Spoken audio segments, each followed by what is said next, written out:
باپ اور بیٹے اور روح القدس کے نام میں آمین۔ خداوند یسوع مسیح کا فضل اور سلامتی آپ سب سننے والوں کے ساتھ ہو۔ خوشپور سے ایرک سلویسٹر خدا کے زندگی بخش کلام کو بانٹنے کے لیے آپ سب کی خدمت میں حاضر ہے۔ عزیز مومنین، آج ہم سال کے دوران 30ویں عام اتوار کی اقدس یوخرستی عبادت میں شامل ہیں۔ آج کی تلاوتیں اس بات کو واضح کرتی ہیں کہ حلیمی و عاجزی خدا کو پسند ہے اور فروتن شخص کی دعا خدا کو پسند آتی ہے۔ مغرور خدا کے حضور ٹھہر نہیں سکتا اور نہ ہی اس کی دعا خدا کو پسند آتی ہے۔ دکھاوا اور مغروری خدا کے سامنے نفرت انگیز عمل ہے اور دکھاوے کی دعا بے اثر رہتی ہے۔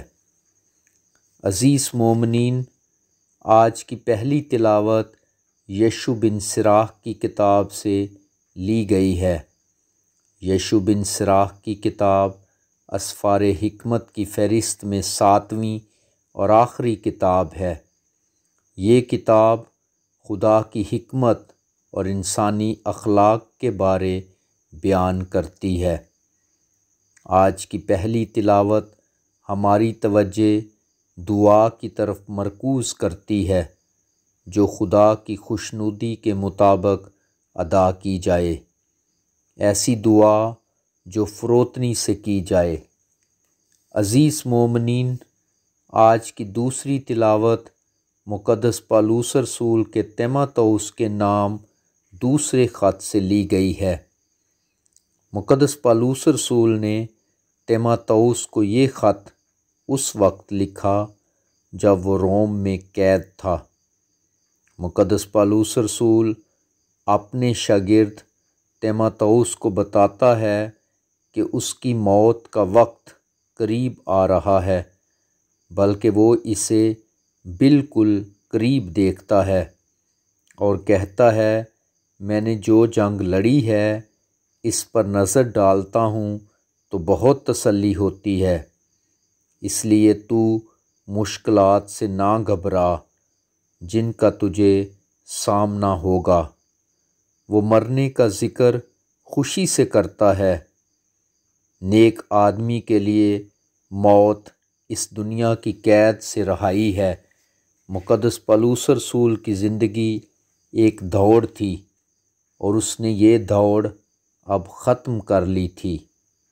جیسے مقدس پالوس رسول نے ایمان کو محفوظ رکھا، ہمیں بھی یہ اچھی کشتی آخر تک لڑنی چاہیے۔ وہ آئندہ زندگی پر کیسی خوشی سے نظر ڈالتا ہے۔ تیموتھوس کو اس سے حوصلہ ہونا چاہیے کہ وہ خداوند یسوع مسیح کے اچھے سپاہی کی طرح لڑے۔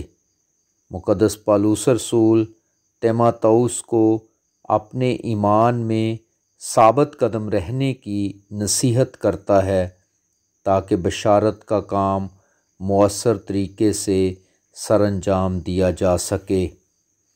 عزیز مومنین، آج کی پاک انجیل مقدس لوکا کے مطابق انجیل کے 18ویں باب سے لی گئی ہے۔ مقدس لوکا کے مطابق انجیل رحم کی انجیل بھی کہلاتی ہے۔ خداوند یسوع مسیح نے عاجزی و انکساری کی اہمیت کو واضح کرنے کے لیے فریسی اور محصل کی تمثیل سنائی۔ اس تمثیل کا مقصد قاضی اور بیوہ کی تمثیل کی طرح پہلے سے ہی بتایا گیا ہے، جہاں یسوع مسیح لوگوں کو ان کے جرم کا احساس دلانا چاہتا ہے، جو خود کو راست باز کہتے، اپنے آپ پر بھروسہ رکھتے اور خود پسند تھے۔ وہ دوسرے لوگوں کو کمتر، حقیر اور ناچیز سمجھتے تھے، اور یہ تو ہمارے سماج میں ہر روز کی حقیقت ہے کہ کچھ لوگ دوسروں کو حقیر اور کم تر سمجھتے ہیں۔ فریسی اور محصل دونوں ایک ہی وقت میں ایک ہی جگہ پر دعا مانگنے کے لیے آئے۔ دونوں ہیکل میں دعا کرنے گئے اور دونوں شخصی دعا کرنے کے لیے گئے۔ یہودیوں میں ایک فرقہ فریسی تھا۔ یہودی مذہب اور سماج میں یہ فرقہ اہم مقام رکھتا تھا۔ یہ فرقہ شریعت پر سختی سے عمل کرتا تھا۔ خدا کی عبادت کرنے والوں میں اچھے اور برے دونوں قسم کے لوگ موجود ہوتے ہیں۔ خداوند یسوع مسیح اس تمثیل کے ذریعے دو کردار اور دو رویے ہمارے سامنے رکھتے ہیں۔ اگرچہ دونوں کا ایک ہی مقصد ہے اور وہ خدا سے دعا کرنا ہے، تاہم دونوں میں تضاد ہے۔ ایک فریسی ہے اور دوسرا محصل ہے۔ فریسی اپنی نگاہ میں نیکوکار ہے جبکہ محصل گناہ گار ہے۔ فریسی شریعت پر سختی سے عمل کرتا ہے جبکہ دوسرا رومی حکومت کے لیے محصول اکٹھا کرتا ہے۔ فریسی مغرور ہے اور محصول لینے والا فروتن اور خاکسار ہے۔ فریسی سماج میں اعلیٰ مقام رکھتا ہے جبکہ محصل ایک گناہ گار کی پہچان رکھتا ہے۔ فریسی مذہب میں فخر کا سبب جبکہ محصل سماج میں ٹھوکر کا باعث۔ فریسی محصول لینے والے کو گناہ گار سمجھتا ہے جبکہ محصول لینے والا خدا کا رحم طلب کرتا ہے۔ فریسی اپنی حاضری لگوانے آیا جبکہ محصول لینے والا خدا سے التجا کرنے آیا۔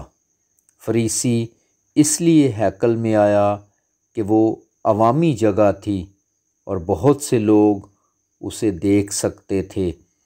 خداوند یسوع مسیح مقدس متی کے مطابق انجیل کے 23ویں باب میں فریسیانہ کردار کا ذکر کرتا ہے۔ وہ اپنے سب کام لوگوں کو دکھانے کے واسطے کرتے ہیں۔ ہم بھی گرجا گھر میں کئی ایسے لوگوں کو دیکھتے ہیں جو یا تو کسی خوف کی وجہ سے جاتے ہیں یا سامنے بیٹھنے اور باقاعدگی سے مناجات کر کے اپنی موجودگی کا احساس دلاتے ہیں۔ انہیں کلیسیائی کاموں اور کلام مقدس کے پیغام سے کوئی سروکار نہیں۔ محصول لینے والا نیک نیتی سے ہیکل میں آیا۔ فریسی کی ساری توجہ صرف اپنے اوپر تھی، خدا کے جلال پر اس کا دھیان نہیں تھا۔ اس نے جو کچھ کہا ظاہر کرتا ہے کہ میں راست باز ہوں۔ اس کا خدا کی شکر گزاری کرنا محض ایک رسم معلوم ہوتی ہے۔ اس نے یہ نہیں کہا کہ میں جو کچھ ہوں خدا کے فضل سے ہوں۔ وہ باقی آدمیوں کو ناچیز جانتا تھا۔ فریسی کی باتیں فخر اور خود نمائی سے بھری ہیں۔ محصول لینے والے کا دل توبہ اور خدا کی آرزو سے بھرا ہے۔ اس کی دعا مختصر تھی، اے خدا مجھ گناہ گار پر رحم کر۔ محصول لینے والا اپنے آپ کو خدا کے حضور گناہ گار مانتا ہے۔ فریسی نے اپنے گناہ گار ہونے کا انکار کیا، مگر محصول لینے والا اپنے آپ کو گناہ گار قرار دینے کے سوا کچھ نہیں کرتا۔ محصول لینے والا خدا کا مقبول نظر ٹھہرا جبکہ مغرور فریسی خدا سے رد ہو کر گیا۔ حلیم اور خاکسار آدمی جو اپنے آپ کو چھوٹا بناتے ہیں وہ بڑے کیے جائیں گے۔ خداوند یسوع مسیح نے بڑا ہونے کا گر بتایا ہے اور وہ یہ ہے کہ اپنے آپ کو چھوٹا بناؤ۔ دعا میں محصل ہی کامل نمونہ بنا اور راست باز ٹھہرایا گیا۔ خداوند یسوع مسیح سکھانا چاہتا ہے کہ حلیمی اور فروتنی میں دعا کریں۔